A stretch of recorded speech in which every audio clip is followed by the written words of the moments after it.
Hello. In the previous video, I did the commissioning of Servo-Drive with Festo Automation Suite. Today, I will be using the Festo PLC to control the Servo-Drive using codices and Modbus. For this video, I use the following software and components. During the commissioning, I did some manual movements. For my application, I need the motor to rotate at 20 RPMs. I will use a record table to save this speed in the Servo-Drive. I go to record table,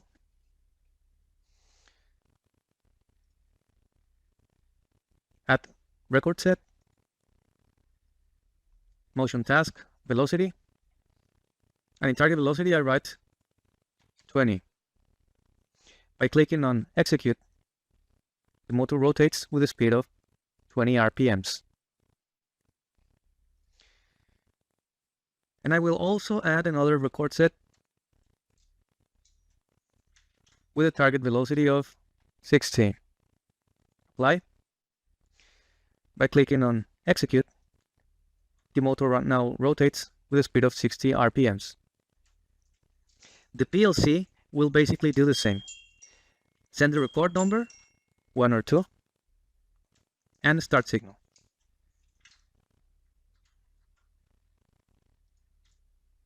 I will now configure the fieldbus.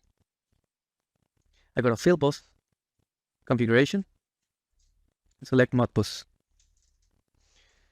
I assign the IP address of this device 420, and I go to profiles, profit drive, telegram, and select the telegram 111. I click on disconnect and save. Now I'm done with the parameters of the Servo-Drive. I'll now continue with the PLC. I will go now to codices and create a new project. I select the PLC, which is the CPX-E, and give a name to the project.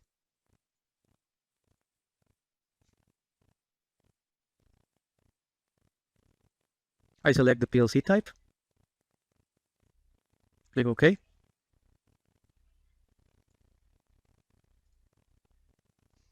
I will now connect my computer to the PLC.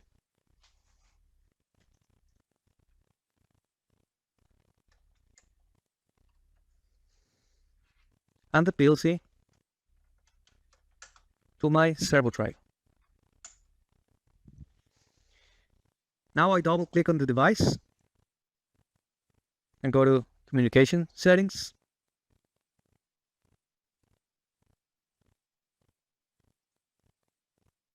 And scan the network for devices. The PLC was found, and I double click on it in order to activate the network path. Since I want to use Modbus, I need to add an Ethernet device. I do that by right-clicking on device, add device, and select an Ethernet adapter.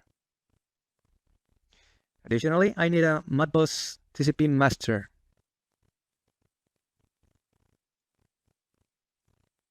And a Modbus TCP slave.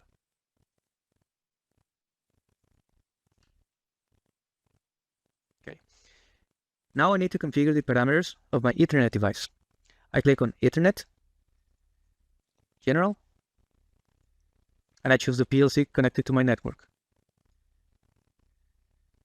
which in this case is this one. Okay. On the Modbus TCP master, I click on the Auto Reconnect option. This is normally recommended. And on the Modbus TCP slave, I assign the slave IP address 420. This is the address that I previously assigned in the Festo Automation Suite. Okay. Now I have to add a channel. I go to Modbus slave channel and click on Add Channel. I choose the function code 23, offset register 100, length 12 words, write register offset 0, length 12 words. If you want to know why I chose these values, just go to the manual of Servo-Drive. You will find this.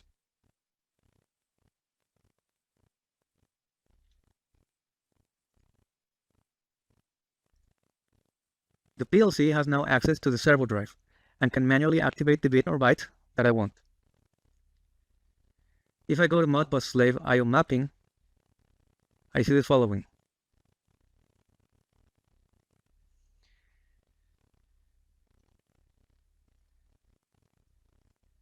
To start the motor, I only need 3 of the 12 output words of the telegram 111. Word 0, 1, and 4.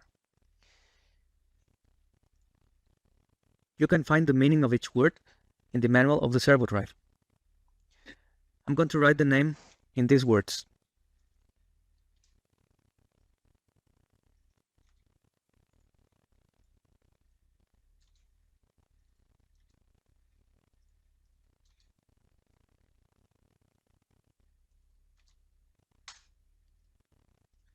In the word overwrite,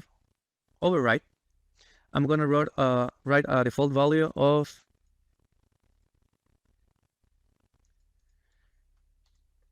16384, which corresponds to 100% of the overwrite. Post STW1 is the position record selection, or the traversing block selection, which in my case is 1 or 2. Within the word STW1, I'm going to pause the video and write the names of the bits that I need to start the motor. You can find this also in the manual.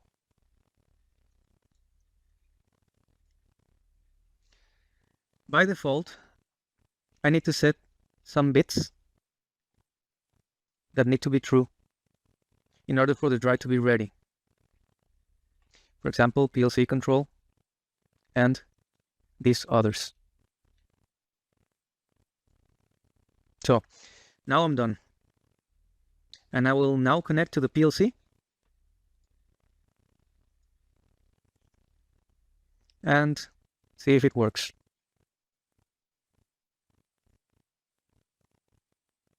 I click on Start. So I'm now connected and everything's green. This symbol has to be green, otherwise there's no communication or Modbus and nothing will work.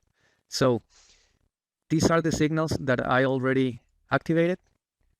I only need to enable the drive with this bit. And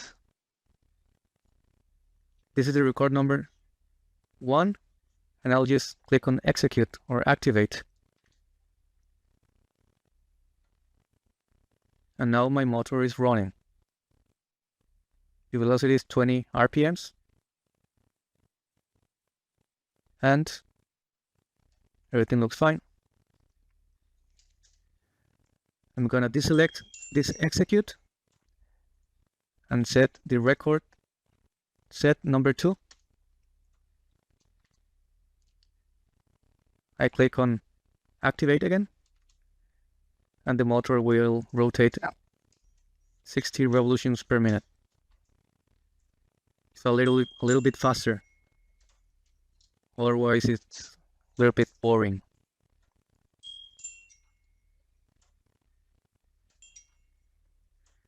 I must say that I didn't program anything because I wanted to keep this part simple. However, if you're interested in function blocks and small visualization, you can go to the Festo website and download the library for Modbus with function blocks and small visualization. So that's it for today. I hope you enjoyed the video, and I hope I'll see you soon. Goodbye.